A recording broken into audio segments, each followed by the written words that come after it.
A Boeing 747 was standing on the runway, completely ready for takeoff. In the middle of thick fog, the pilot pushed the thrust levers forward, switched on the aircraft lights, and the airplane had already crossed takeoff speed, a speed after which stopping becomes almost impossible. But at that exact moment, a shadow began to appear through the fog. And this shadow was another Boeing 747, moving in the opposite direction on the same runway, now only a few meters away. What happened next is something extremely difficult to imagine. The question is, how did the situation reach this point? What was the air traffic controller doing? And what was the one small mistake that gave birth to one of the most dangerous accidents in aviation history? This tragic incident happened in the Canary Islands of Spain, an event that the world remembers today as the Tenerife Airport disaster. Welcome back to ZMTV Videos. The story begins one day before the accident, on 26 March 1977, when Pan Am Flight 1736, a Boeing 747 jumbo jet, took off from Los Angeles International Airport. It was supposed to land in New York, pick up some passengers, and then continue its final journey across the Atlantic Ocean to the city of Las Palmas in the Canary Islands. This was a charter flight, and because of that, it was completely booked. Most of the passengers were elderly people who were planning to enjoy a cruise ship vacation after reaching Las Palmas. Las Palmas is the capital of the Canary Islands, located around 100 kilometers away from the coast of Morocco, and is one of Spain's southernmost territories. This place was famous around the world because of its tropical weather. But behind the beauty of the Canary Islands in 1977, there was political tension. A group known as MPAIAC was demanding independence for the Canary Islands from Spain, and for their campaign, this group often used violence. And it was one such violent event that became the beginning of this deadly disaster. Pan Am Flight 1736 picked up passengers from New York's JFK International Airport and departed toward Las Palmas Island. Its cockpit crew included 56-year-old Captain Victor Grubbs, 39-year-old First Officer Robert Bragg, and 46-year-old flight engineer George Warnes, along with 13 flight attendants and 380 passengers. These were all the details about Pan Am Flight 1736, which was now cruising over the Atlantic Ocean. Now let's move toward the second aircraft that was going to become a victim of this tragedy. At Amsterdam Airport in the Netherlands, KLM Flight 4805 was preparing for departure. This was also a Boeing 747, and it was also scheduled to fly to Las Palmas.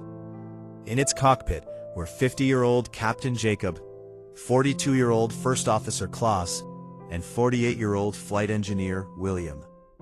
The aircraft carried 11 flight attendants and 235 passengers. After completing boarding, KLM Flight 4805 took off from Amsterdam International Airport. Now both aircraft were heading toward Las Palmas and the Canary Islands. During this time, at Las Palmas Airport, two men walked toward the terminal building and left a bag outside a flower shop before disappearing. Inside that bag was a bomb equipped with a countdown timer. Exactly at 1 p.m., a phone call was received at the reception desk of Las Palmas Airport.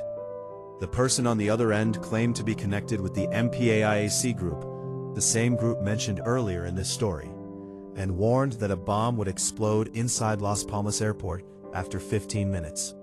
The airport staff immediately took action and evacuated the entire airport before the 15-minute deadline. Their panic turned into fear when exactly after 15 minutes, a massive explosion occurred. The blast caused a large part of the terminal building's roof to collapse. After this, all activities at Las Palmas Airport were suspended. All flights were canceled, and aircraft that were supposed to land there were diverted. A short time later, KLM Flight 4805, coming from Amsterdam, was approaching Las Palmas. But air traffic control informed them about the explosion at the airport and instructed the flight to land at Tenerife Airport, which was located 110 kilometers away. After flying for another 25 minutes, KLM Flight 4805 landed on runway 30 at Tenerife Airport at 1:38 p.m. At exactly the same time, the Pan Am Flight 1736 coming from New York had also reached near Las Palmas and was diverted to Tenerife Airport as well. By this time, almost all flights were being diverted to Tenerife because it was the closest available airport. At this point, Tenerife Airport was becoming extremely crowded. It is important to understand that Tenerife Airport was actually a small airport located in a mountainous region. It was very close to the Atlantic Ocean, and its elevation was around 2,000 feet above sea level. The area was surrounded by high mountains, and because of this, the moist air coming from the Atlantic would hit the mountains and rise upward. As it moved higher, it would quickly cool down and turn into clouds. This sudden formation of clouds and changes in visibility were very common in this area. When Pan Am Flight 1736 and KLM Flight 4805 landed at Tenerife Airport, visibility was still normal. But suddenly, clouds started moving in and visibility began decreasing. When clouds covered the runway, visibility could drop to only 300 meters. And moments later, everything could become clear again, up to a distance of 2 kilometers. At that time, nobody knew exactly how long the aircraft would have to remain at Tenerife Airport. Passengers were allowed to leave the planes so they could relax after their long journeys. Meanwhile, KLM Flight 4805, which was scheduled to return to Amsterdam, decided to refuel its aircraft completely, so that when Las Palmas Airport reopened, they would not waste time refueling there. However, while KLM was still refueling, news arrived that Las Palmas Airport had reopened. Both aircraft began boarding passengers again, but because KLM Flight 4805 was still being refueled, the taxiway was blocked. Tenerife Airport was a very small airport with only one runway, one taxiway, and one apron area where the terminal building was located. Because KLM was blocking the taxiway, Pan Am could not move from the terminal area onto the runway. They were instructed to wait near the terminal until KLM's refueling was completed. At 4:45 p.m., KLM finished refueling, and Captain Van Zanten began preparing the aircraft for taxiing. But because the apron was filled with other aircraft that were also blocking the taxiway, the air traffic controller gave KLM pilots instructions to taxi on the runway itself toward the eastern end, where they would make a 180-degree turn and prepare for takeoff.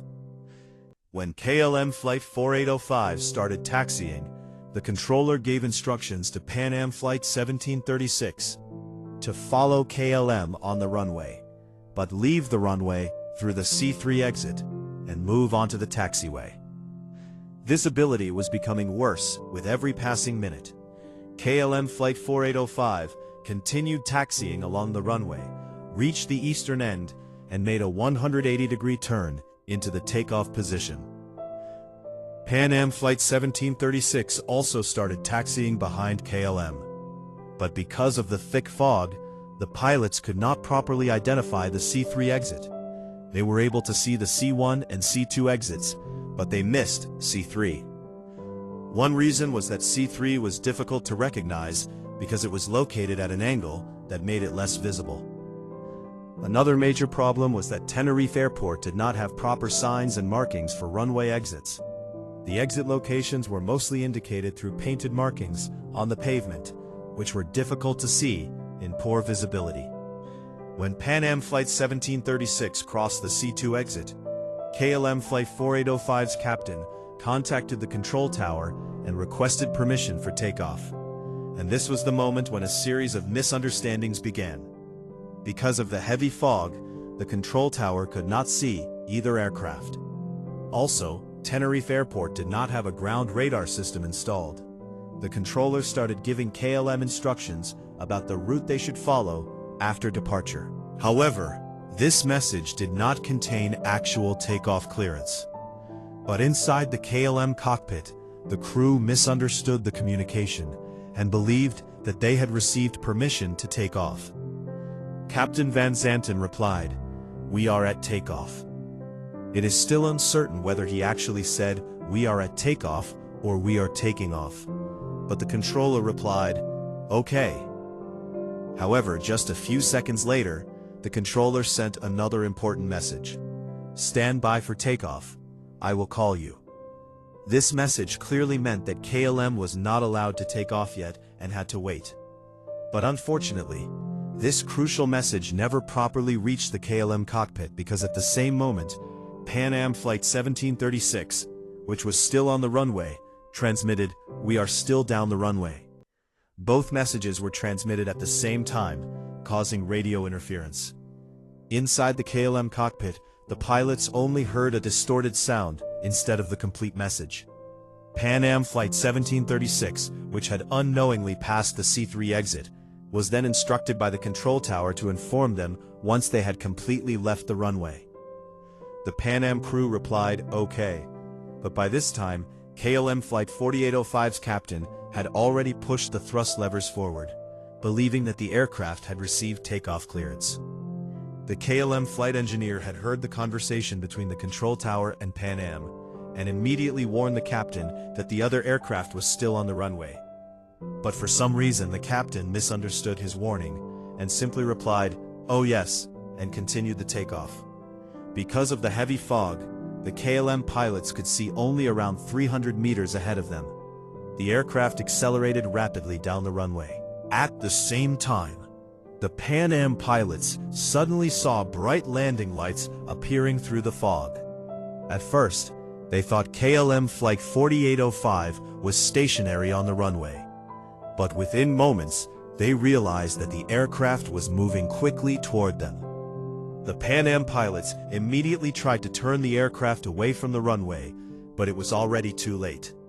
KLM's right side engines struck the front section of the Pan Am Boeing 747, destroying the first-class area of the aircraft.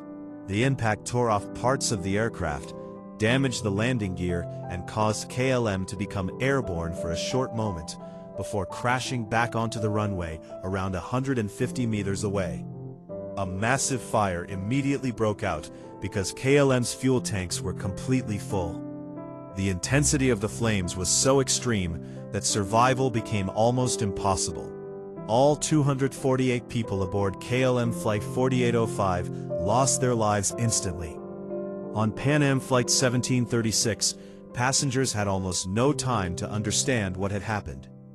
The people sitting in the first-class section were killed immediately during the collision.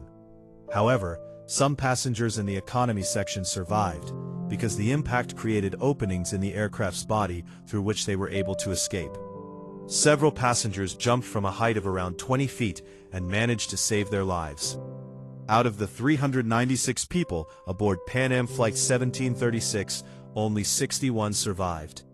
Perhaps more people could have survived, but because of the thick fog, the control tower did not immediately realize that a collision had occurred. They only became aware of the disaster when another aircraft parked on the apron saw flames on the runway and informed the tower. Emergency rescue vehicles also faced difficulties reaching the crash site quickly because visibility was extremely poor. In this disaster, a total of 583 people lost their lives in a matter of seconds. During the investigation, experts examined the cockpit voice recorders of both aircraft, and this revealed the complete sequence of events that led to the tragedy. The investigation concluded that the accident was caused by a chain of several events. First was the bomb explosion at Las Palmas Airport, which forced many flights to divert to Tenerife. Then there was KLM's decision to fully refuel the aircraft, which blocked the taxiway and prevented Pan Am from leaving earlier. If KLM had not refueled at Tenerife, Pan Am Flight 1736 might have departed before the accident happened. After that came the sudden decrease in visibility, followed by Pan Am missing the C3 runway exit. Finally, a series of communication misunderstandings between the cockpit and the control tower created the final disaster. However, investigators placed the main responsibility on the crew of KLM Flight 4805, because they continued the takeoff without receiving proper clearance. The most critical point was that the flight engineer had warned the captain only seconds earlier that Pan Am was still on the runway. But the takeoff was still continued. The Tenerife Airport disaster became a major turning point for the entire aviation industry. After this accident, many important changes were introduced. Aviation communication procedures were improved, standard phraseology was changed, and stricter cockpit rules were created. Ground radar systems became mandatory at many airports, and proper runway holding points, signs, and markings became essential safety requirements. Today, Tenerife has two airports.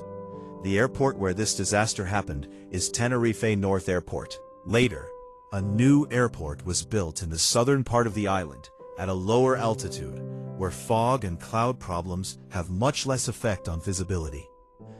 The Tenerife Airport disaster remains one of the darkest tragedies in aviation history.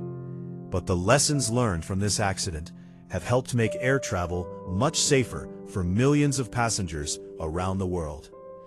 I hope you enjoyed this story. If you liked this video, make sure to like and share it. Thank you very much for your love and support through your comments. We will meet again in another amazing video.